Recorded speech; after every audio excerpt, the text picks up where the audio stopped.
우리 옆에 계신 분들과 함께 인사하도록 하겠습니다. 사랑하고 축복합니다. 하나님의 사랑과 축복이 가득한 우리 모든 성도님들 다 되시기를 바라겠습니다. 여러분, 우리가 이 세상을 살아가면서 결정적인 순간에 차이를 만드는 것이 있습니다. 바로 어떤 태도를 가지느냐라는 것이죠. 똑같은 상황에서 어떤 사람은 긍정적이고 도전하는 태도를 가지는가 하면 어떤 사람은 부정적이고 포기하는 태도를 가집니다. 여러분, 청년들을 예로 한번 들어봅시다. 진로와 취업, 결혼이라는 이 결정적인 순간에 어떤 태도를 가지느냐에 따라서 인생이 완전히 달라질 수 있게 되는 것이죠. 여러분, 인생만 그렇습니까? 교회도 회사도 국가도 마찬가지인 것입니다. 여러분, 최근에 제가 기분 좋은 뉴스를 봤습니다. 뭔가 하면 우리나라가 경제적으로 일본을 앞섰다라는 거예요. 여러분 보셨죠? 네, 여러분 기분 안 좋으세요? 네, 참 우리가 늘 일본은 우리보다 20년 앞서 있다라는 말을 입에 달고 살았던 것이 엊그제 같았는데 우리나라 1인당 그 소득이 일본을 앞섰다라는 발표가 나왔어요. 근데 이게 지금 일본의 엔화 가치가 떨어져서 그런 부분들도 있지만은요, 어떤 경제 분석가가 나와서 이야기를 하는데 앞으로 일본이 우리나라를 따라오고 싶어도 못 따라온다라는 이런 이야기까지 하더라고요. 이유인즉슨 어려운 그 위기 상황 속에, 코로나 상황 속에서도 우리나라는 투자를 아끼지 않았는데 일본은 투자를 중단하고 현금만 쌓아 놓았다라는 것입니다.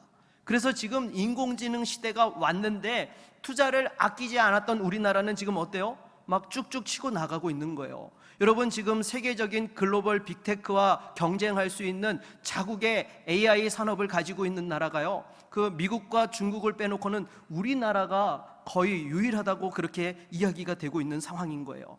그런데 일본은요, 투자를 하지 않았던 바람에 잃어버린 20년을 넘어서 지금 잃어버린 40년이라는 말이 지금 나오고 있다는 거예요. 여러분, 결정적인 순간에 어떻게 하느냐가 완전히 정말 그 결과가 180도 달라지게 된다는 것입니다. 여러분, 우리 교회도 지금 지난 100년과 또 새로운 100년이라는 중요한 시점에 엄청난 결단을 했죠. 지금 확장단지의 새로운 성전을 우리가 건축하고 이제 7월 말이면 모든 공사를 완료하는 것을 목표로 이제 다가오고 있는데요. 사실 여러분, 우리가 아직도 감당해야 될 여러 가지 도전과 어려움들이 남아있기는 합니다. 하지만 하나님이 주신 그 비전과 약속을 믿고 담대하게 나아갈 때에 반드시 하나님께서 복 주시고 은혜 주시며 그 하나님의 영광의 기쁨에 참여케 하여 주실 줄로 믿습니다. 여러분, 오늘 본문에 등장하는 에브라임과 므낫세 지파도 어떻게 보면 우리와 비슷한 상황이었습니다. 바로 하나님이 약속하신 그 축복의 땅 가나안에서 이제 기업을 분배하면서 새로운 그 비전과 약속을 믿고 담대하게 도전해야 될 상황이었던 것이죠. 그런데 이들은 도리어 자기들에게 분배받은 땅에 대한 불평과 원망을 늘어놓으며 이의를 제기해야 했던 것이죠. 그래서 이것을 통해서 다시 한번 태도의 중요성을 깨닫고 믿음으로 도전하고 승리하는 성도와 교회가 될 수 있기를 주의 이름으로 축원합니다. 그러면 요셉 자손들이 가졌던 첫 번째 문제점이 무엇이었는가 하면 불평과 부정적인 태도였던 것입니다. 우리 14절 말씀을 같이 한번 읽어보도록 하겠습니다. 14절입니다. 요셉 자손이 여호수아에게 말하여 이르되 여호와께서 지금까지 내게 복을 주심으로 내가 큰 민족이 되었거늘 당신이 나의 기업을 위하여 한 제비 한 분깃으로만 내게 주심은 어찌함이니까 하니. 아멘. 여러분, 지금 이들이 이야기하고 있는 바가 무엇입니까? 왜 우리에게 두 지파 몫을 주지 않고 한 지파 몫만 주느냐라고 불평을 하고 있는 거예요. 어떻게 보면 맞는 말 같아요. 하지만 여러분, 이미 므낫세 지파 중 대다수는 요단강 동편에서 땅을 분배받았던 것이죠. 그것도 가장 큰 땅을 분배받았던 것이 므낫세 지파였던 것입니다. 그리고 남은 므낫세 지파 일부와 에브라임 지파가 함께 요단강 서편에서 이제 땅을 분배받게 되었던 것입니다. 그런데 여러분, 이 요단강 서편에서 요셉 자손들이 분배받은 땅이 어디였습니까? 가나안 땅의 허리에 해당하는 지역을 분배받았어요. 가장 비옥한 황금 곡창 지대였을 뿐만 아니라 게다가 교통의 요충지로 무역과 상업이 활발하게 이루어지는 그 상업의 장점을 가진 땅이 바로 이 요셉 자손들이 분배받은 땅이었던 것이죠. 그러니 어느 것 하나 부족함이 없는 땅이었던 것입니다. 그런데 이런 장점은 보지 않고 자기들의 권리와 목만을 주장하고 있는 것입니다. 물론 이들이 볼 때에 불공평한 상황이라고 말할 수 있는 부분들이 있어요. 하지만 이들의 가장 큰 문제점은요, 오로지 불평과 원망만 늘어놓았다라는 것입니다. 여러분, 사실 우리가 살다 보면 정말 세상이 불공평하다고 느낄 때가 정말 많지 않습니까? 제가 20대 때 한 중소기업 사장이 한 인터뷰에 그 내용에 충격을 받아서 지금도 기억하고 있는 것이 있는데 무엇인가 하면요, 젊은 사장이 나와서 인터뷰를 하는 말이요, 세상에서 돈 버는 것이 가장 쉽습니다. 아니 여러분, 이게 말이 되는 거예요? 지금 여러분들 솔직히 한 달에 그 월급 받는 거 위해서 얼마나 고생해요. 사람들에게 싫은 소리 들어가면서 아쉬워도 어떻게 해서든지 이 가족들의 생계를 책임지려고 어렵게 그렇게 또한 그 일터에서 버텨내고 있는 그러한 순간들이지 않습니까? 그런데 이 젊은 사장이 그렇게 이야기하는 이유가 있었어요. 뭔가 하니까요, 그 아버지가 매달 용돈을 2천만 원씩 준다는 거예요. 네, 여러분, 지금도 한 달에 2천만 원이면 큰 돈인데 그 당시에 여러분 얼마나 큰 돈이에요. 그렇게 돈을 때려 부으니까요, 여러분, 안 될 게 뭐가 있습니까? 네, 그냥 조금 어려우면 아버지 도와주세요. 그러면 아버지가 도와주시면은 문제가 다 해결되었다라는 거예요. 돈이 돈을 번다라고 그렇게 이야기를 하는 것이었습니다. 여러분, 아니 이렇게 불공평한 세상이 어디 있습니까? 누구는 힘들게 일해도 단돈 300만 원 벌기도 정말 어려운데, 또 심지어 내가 수고한 대가에 대해서 제대로 그것에 대한 보상도 받지 못하고, 또 정작 내가 받아야 될 칭찬을 다른 사람이 가로채고 진급하고, 또 이렇게 억울한 상황들이 얼마나 많습니까? 또 집안을 보더라도요, 여러분, 나는 내세울 것이 하나도 없는데 다른 사람들은 자랑거리가 끊이질 않습니다. 외모도 그렇습니다. 나는 키도 작고 얼굴도 칙칙한데 다른 사람들은 외모가 왜 이렇게 연예인처럼 잘생긴 거예요? 여러분, 무얼 봐도 불공평합니다. 일일이 생각해 보면은요, 여러분, 정말 불공평한 것이 얼마나 많습니까? 그러나 그렇다고 계속해서 불평만 하면 됩니까? 나는 뭘 해도 안 돼, 나는 아무리 노력해도 제자리야, 세상이 불공평해, 이렇게 매사에 부정적이고 불평하는 비관적인 태도만 취하면 그 인생은 정말로 그런 인생이 되고 마는 그러한 삶이 되는 것입니다. 여러분, 태도를 바꿔야 하는 것이죠. 여러분, 당장의 여호수아도 보십시오. 이 요셉 자손들이 와서 하는 말에 대하여 뭐라고 합니까? 우리 15절 말씀을 같이 한번 읽어보도록 하겠습니다. 15절입니다. 여호수아가 그들에게 이르되 내가 큰 민족이 되므로 에브라임 산지가 내게 너무 좁을진대 브리스 족속과 르바임 족속의 땅 삼림에 올라가서 스스로 개척하라 하니라. 아멘. 여러분, 여호수아도 요셉 자손들의 말에 동의를 했습니다. 그래, 너희가 큰 지파를 이룬 것이 맞다. 너희에게는 큰 권능도 있다. 근데 여기까지예요. 그 다음부터는 달라요. 여러분, 이렇게 요셉 자손들이 큰 지파를 이루고 능력이 있으니까 능히 삼림이라도 올라가서 개척하면 문제가 해결될 것이다 라고 이렇게 여호수아가 말하는 것이죠. 여러분, 같은 사실을 바라보면서도 이 요셉 자손들, 에브라임과 므낫세 지파는 부정적인 것만 보고 원망과 불평을 늘어놓는 반면에 여호수아는 강점을 보고 긍정적인 태도를 취하였던 것입니다. 여러분, 이것이 차이를 만들어내는 비결인 것이죠. 여러분, 세상에는요, 항상 밝은 면과 어두운 면이 동시에 존재하기 마련인 것입니다. 절대로 어둡기만 한 것은 없다라는 것이죠. 여러분, 당장에 요즘 장마철이라서 먹구름이 끼어있는 하늘을 우리가 종종 봅니다. 그런데 이 먹구름이 아무리 끼어있다 하더라도요, 그 먹구름을 딛고 위로 올라서게 되면은요, 그 태양이 비치는 구름은 무슨 색깔이에요? 밝은 흰색이에요. 우리가 볼 때에 먹구름은 그 위에도 새까맣을 것 같은데 그 위에는 태양빛을 받아서 아주 이렇게 하얀 빛나는 그러한 모습들을 보게 된다는 것입니다. 그래서 여러분, 우리는요, 항상 밝은 면을 볼 수 있어야 되는 것입니다. 결국 밝은 면을 본다라는 것이 무엇입니까? 그것이 믿음이에요. 믿음이 있는 사람은 하나님께서 합력해서 선을 이루실 것을 확신하기 때문에 어떤 상황들 속에서도 믿음을 잃지 않고 소망을 잃지 않고 또한 긍정적인 것들을 바라보면서 도전하게 되는 것이죠.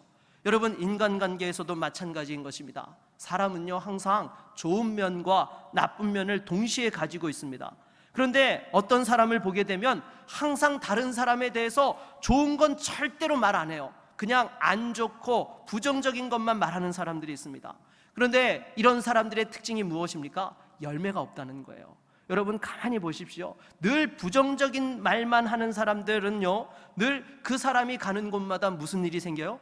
부정적인 상황만 벌어져요. 그리고 자기만 힘든 것이 아니라 주변 사람들까지 같이 망하는 일들이 일어나는 것입니다. 그래서 여러분, 사람을 변화시키는 것은요, 책망한다고 변하는 것이 아니에요. 정말로 여러분, 사람을 변화시키려면요, 칭찬은 무엇도 춤추게 한다고요? 고래도 춤추게 한다고요. 여러분, 사람을 향해서 칭찬과 기대를 가지고 도전할 때에 그 사람이 새로운 변화의 모습들을 또한 이루어 갈 수 있게 된다라는 것입니다. 여러분, 사람은요, 또한 그 말이 어떠냐에 따라서 달라지게 되는 거예요. 긍정적인 말을 하게 되면 긍정적인 방향을 향해서, 믿음의 말을 하게 되면 믿음의 방향을 향해서, 그러나 부정적인 말을 하고 원망과 절망의 불신의 말을 하게 되면 부정적인 상황으로 가게 된다는 것입니다. 왜냐하면 여러분, 하나님께서 말씀으로 천지를 창조하셨고 그 하나님께서 또한 하나님의 형상을 따라 사람을 지으셨기 때문에 우리 말에도 권세가 있다라는 것이죠. 그래서 여러분, 정말 여러분의 인생이 행복하기를 원하십니까? 여러분의 가정과 일터에서 또 주의 몸된 교회에서 행복하기를 원하세요? 네, 별로 아멘 소리가 안 들리는데요. 여러분, 정말로 그런 삶을 살기를 원하신다면 원망과 불평하는 말들을 버릴 수 있기를 바라겠습니다.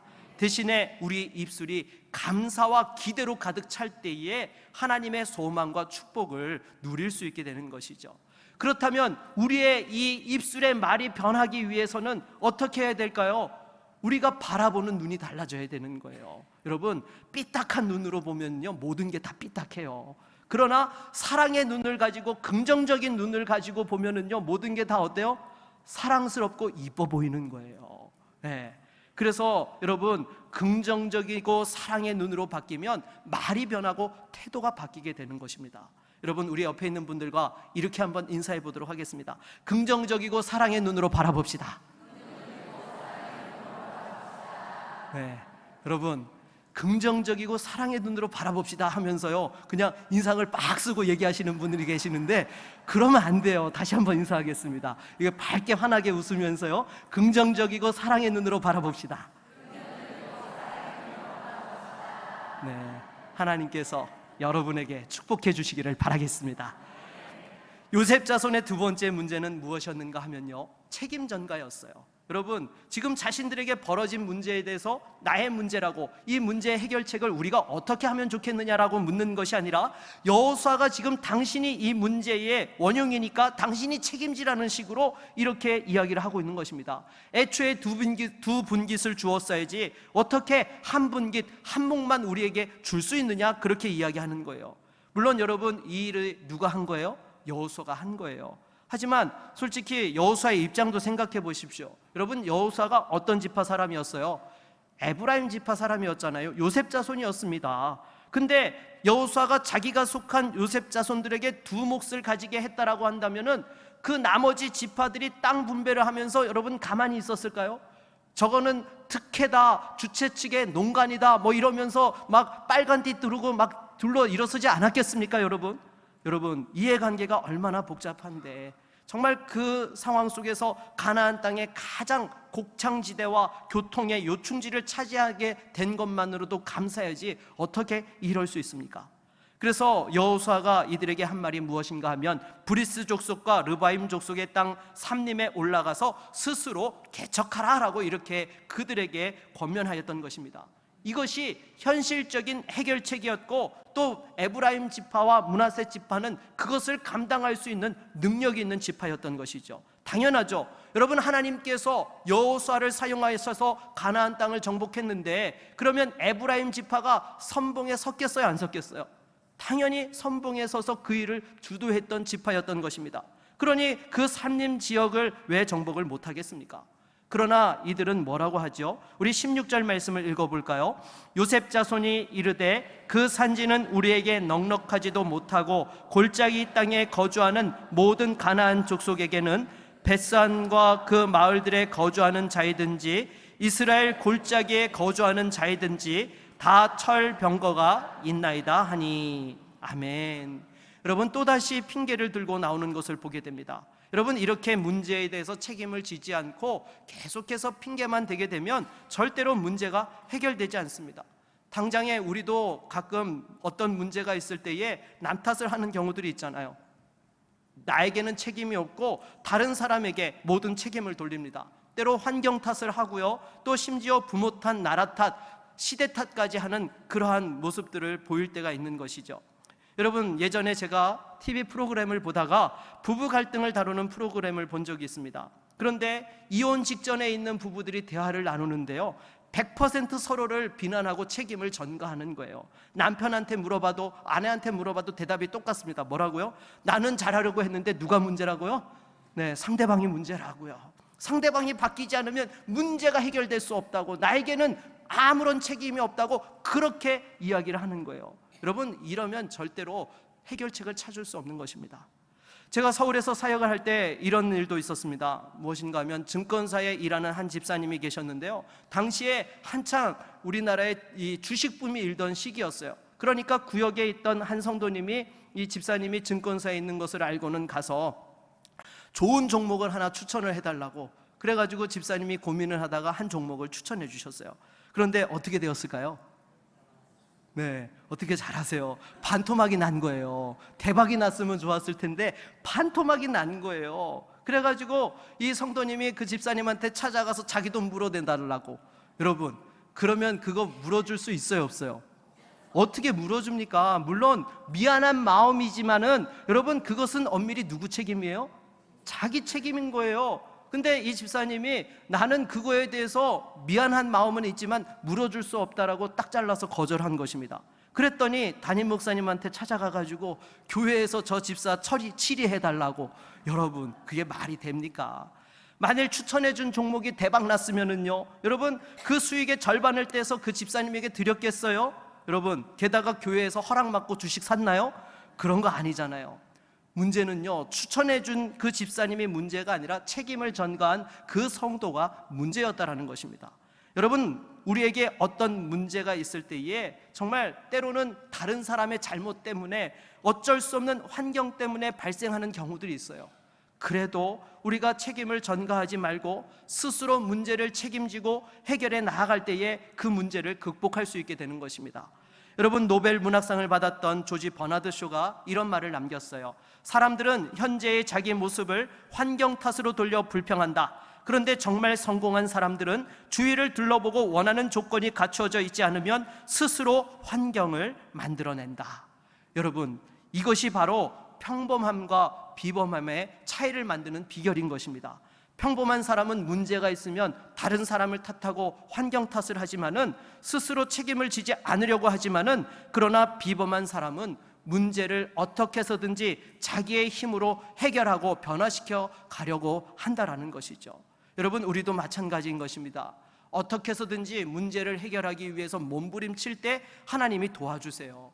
여러분, 세상 속담에도 그런 말이 있잖아요. 스스로를 돕는 자를 누가 도우신다고요? 네, 하늘이 돕는다고, 하나님이 도우신다고요. 여러분, 무엇보다도 우리가 여러 가지 어려운 상황들 속에서도 다시 한번 우리가 스스로를 책임지고 하나님의 도우심을 구할 때에 하나님의 역사가 있는 줄로 믿습니다. 우리 옆에 있는 분들과 한번 이렇게 인사해 보도록 하겠습니다. 여러분, 그냥 인사하지 마시고요, 내 가슴을 주먹으로 치면서 제 탓입니다. 네.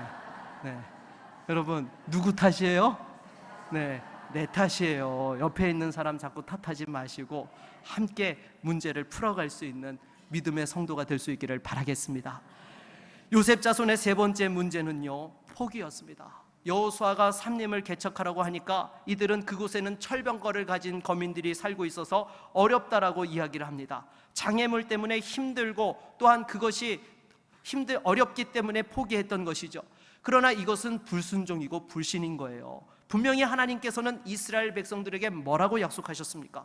가나안 땅을 반드시 너희가 차지하고 축복을 누리게 될 거라고 말씀하셨습니다. 그리고 심지어 한 번에 다 몰아내게 되면 땅이 황폐화될까 봐 순차적으로 이들을 몰아내 주시겠나라고까지 약속을 하셨어요. 대신에 한 가지 더 요구하셨죠. 절대로 그 땅의 거민들과 뭐 하지 말라고요?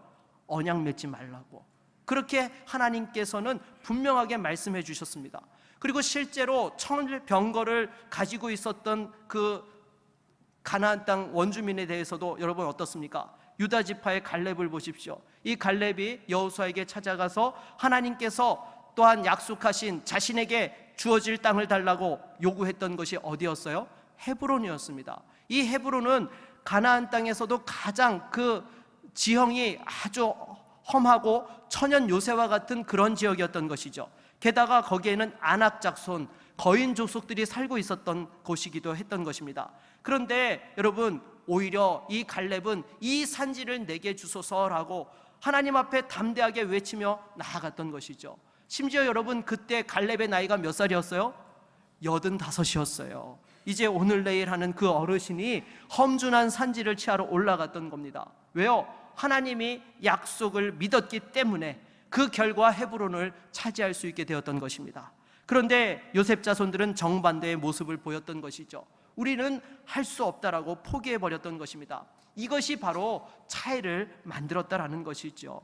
아무리 하나님의 약속이 있다 하더라도 포기하는 자에게는요, 예비된 축복과 은혜가 임하지 않습니다.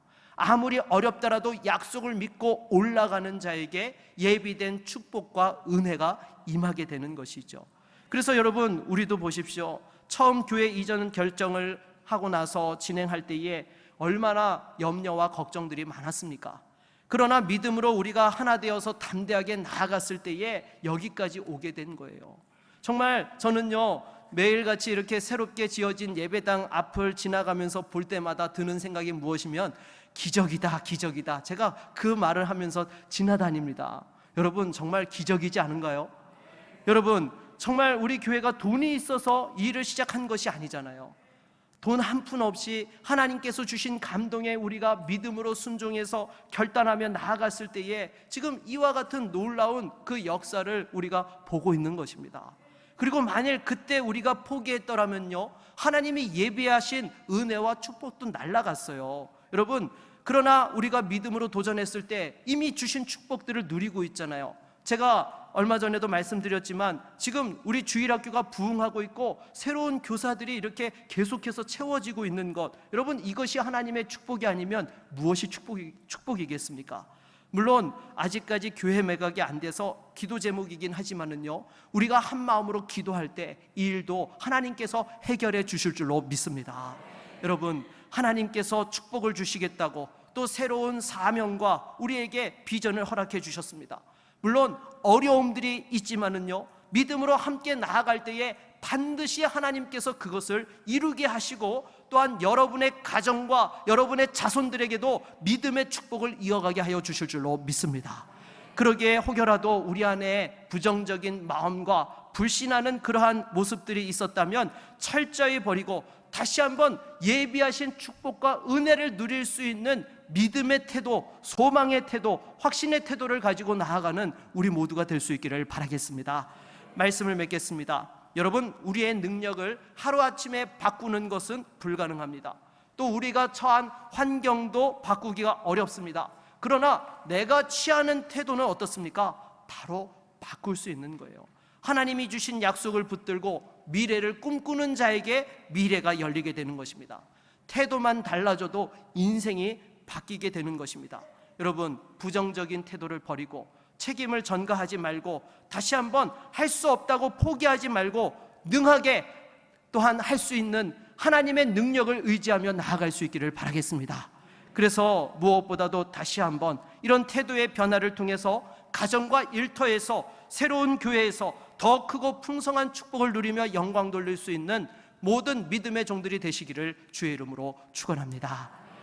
우리 한번 같이 찬양하고 말씀을 의지하여 기도하며 나아가겠습니다. 주님이 주신 땅으로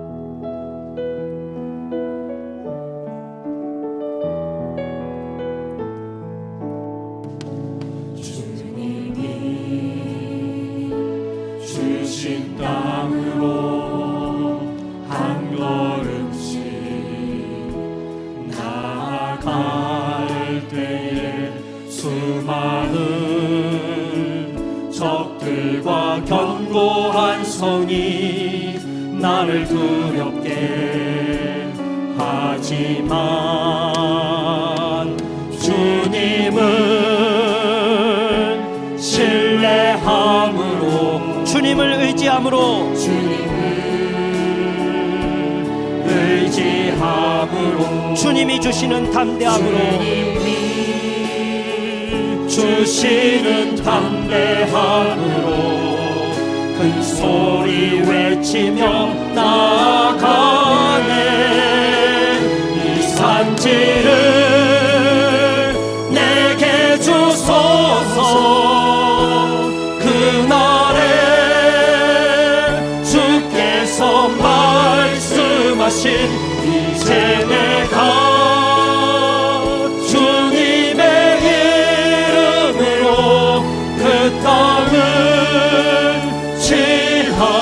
이 산지를 내게 주소서. 이 산지를 내게 주소서. 그날에 주께서 말씀하신 이제 내가 주님의 이름으로 그 땅을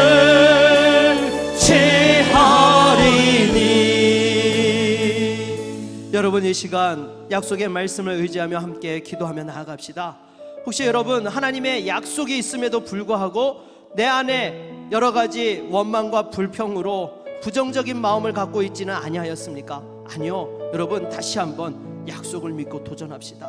하나님께서 반드시 우리 교회와 성도들의 가정과 일터를 통해서 하나님의 놀라운 기적의 역사와 은혜와 축복으로 함께 해주실 것입니다. 끝까지 믿음으로 도전하며 승리하는 교회와 가정 되게 하여 주시옵소서. 우리 함께 같이 합심으로 기도하며 나아갑니다. 주여, 하나님 아버지 감사합니다. 우리에게 믿음을 주시고 은혜를 주시고 하늘의 비전을 품게 하여 주시고 이제 새 성전 이 땅을 바라보며 나아갈 수 있는 은혜를 주시니 감사합니다. 우리 안에 혹여 남아있는 부정적인 마음과 원망과 불평과 또한 주님 정말 믿음 없는 그러한 생각들이 있었다고 한다면 다시 한번 그 모든 것들을 내려놓게 하여 주시옵시고 십자가의 은혜와 능력을 붙들고 하나님의 약속을 의지하여 담대하게 나아가는 거룩한 교회와 성도들이 되게 하여 주시옵소서. 악한 마귀가 한 길로 왔다 일곱 길로 쫓겨가게 하여 주시옵시고 살아가는 성도들이 한 마음을 품고 기도하며 나아갈 때에 예비하신 놀라운 은혜와 축복을 누리며 다시 한번 새로운 영적 가나안의 은혜와 기쁨과 영광을 누릴 수 있도록 역사하여 주시옵소서. 그리하여 주님, 우리 교회에 주신 이 시대 복음화의 역사를 감당해 나아갈 때에 또 사랑하는 성도들의 가정에 자녀들과 자손들에게도 이 믿음의 축복이 이어지게 하여 주시고 사명의 축복을 이어가며 영광 돌리는 거룩한 믿음의 가정들이 되어줄 수 있도록 축복하여 주시옵소서. 우리와 늘 함께하여 주시고 이 모든 일들을 완수케 하여 주실 그 하나님을 기대하며 나아갑니다. 역사하여 주시옵소서. 예수 그리스도의 이름으로 기도드립니다. 아멘.